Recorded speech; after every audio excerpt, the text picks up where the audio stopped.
மன்னனிடம் வறியவன் ஒருவன் தான் மிகுந்த சிரமத்தில் இருப்பதாகவும் தனக்கு முடிந்த உதவிகளை செய்யுமாறு கெஞ்சி தாழ்பணிந்து கேட்கின்றான்.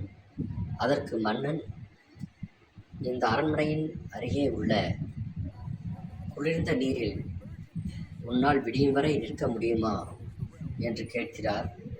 அவ்வாறு நீ விடியும் வரை நின்றால் உனக்கான பரிசினை நான் வழங்க உள்ளேன் என்று கூறுகிறார்.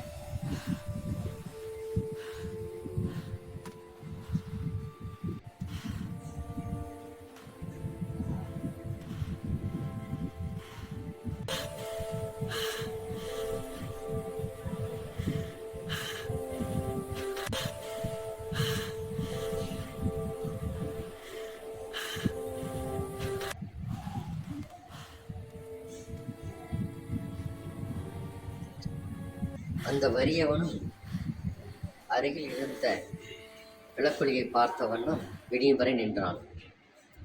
பிறகு மன்னனை அணுகி தான் விடியும் வரை அந்த குளிர்ந்த நீரில் நின்றேன், எனவே எனக்கு தாங்கள் சொன்னவாறு பரிசினை வழங்குமாறு கேட்டார். அதற்கு அவர் மறுக்க, தெனாலிராமனோ தன் யுத்தியை வைத்து ஒரு பாடம் கற்பிக்க முனைந்தார். அவர் மன்னனை பார்த்து,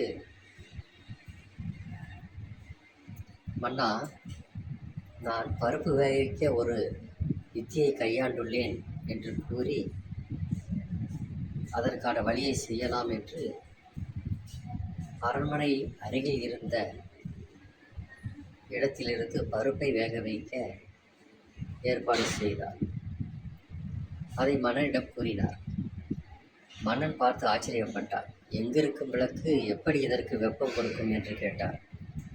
பிறகு தன் தவறை உணர்ந்து மன்னன் அந்த வறியவனுக்கு பரிசை வழங்கி பாராட்டி அனுப்பி வைத்தார்.